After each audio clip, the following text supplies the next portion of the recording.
مولایا صلی وسلم دائما ابدا علی حبیبک خیر الخلق کلہم۔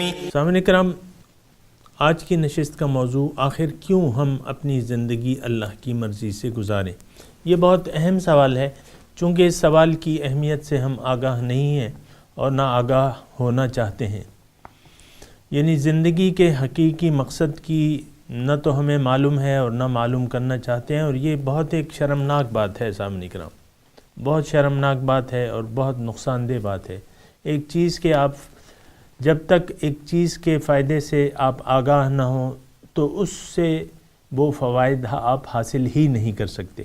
مثال کے طور پہ ایک ملٹی پرپز مشین ہے آپ کے گھر میں، لیکن آپ کو نہ تو اس کا فائدہ معلوم ہے نہ اس کا طریقہ کار جانتے ہیں، تو آپ مجھے بتائیں کہ کیا آپ اس مشین سے وہ فائدہ لے لیں گے جس فائدے کے لیے وہ بنائی گئی ہے؟ بالکل نہیں۔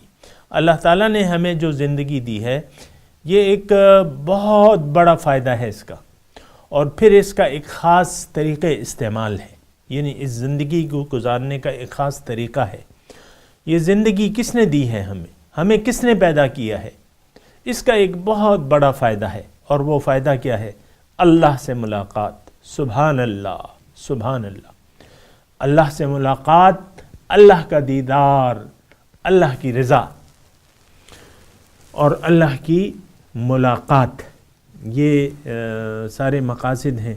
یعنی اس زندگی کا ایک بہت بڑا فائدہ ہمیں حاصل ہو سکتا ہے اگر ہم کوشش کریں اس فائدے کو حاصل کرنے کے لیے۔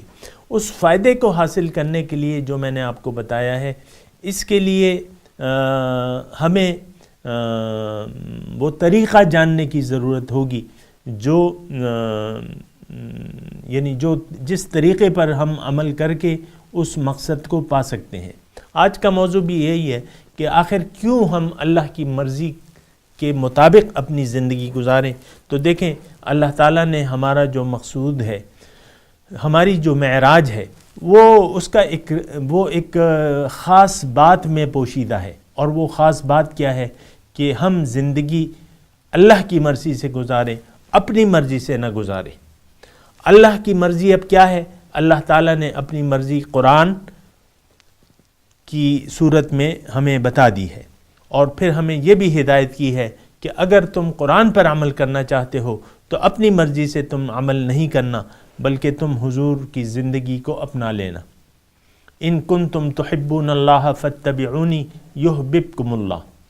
تو بہرحال سامعین کرام، ہم عام طور پہ آپ دیکھیں، ہم اپنی مرضی سے جی رہے ہیں اور اپنی مرضی سے جینا چاہتے ہیں۔ کیوں؟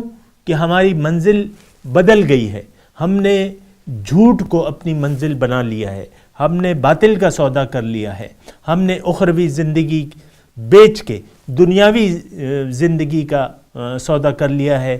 یہ ایک انتہائی خطرناک اقدام ہے، ایسا نہیں کرنا چاہیے۔ آپ اپنے فیصلے پہ نظر ثانی کریں، اللہ کو اپنی منزل بنا لیں، اللہ کو اپنی منزل بنا لیں، اللہ کو اپنا مقصود بنا لیں، اللہ کو اپنا معبود بنا لیں، اللہ کو اپنا محبوب بنا لیں، اور اسی کو اپنا مطلوب بنا لیں۔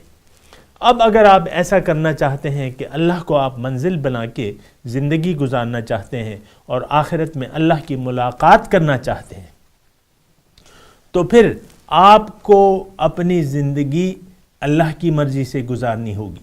یہ ایک بہت زیادہ ضروری ہے۔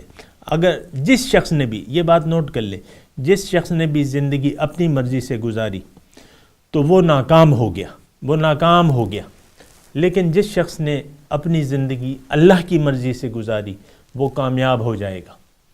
قد افلح من تزکا وذکر اسم ربہ فصلی بل تؤثرون الحیاۃ الدنیا والآخرۃ خیر وابقی ان ھذا لفی الصحف الاولی صحف ابراہیم وموسیٰ بل تؤثرون الحیاۃ الدنیا والآخرۃ خیر وابقی۔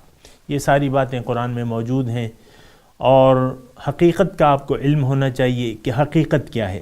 جب تک ہمیں حقیقت کا علم نہیں ہوگا، ہم فائدہ اپنی زندگی کا اٹھا بھی نہیں سکتے، وآخر دعوانا ان الحمد للہ رب العالمین والسلام علیکم ورحمۃ اللہ وبرکاتہ.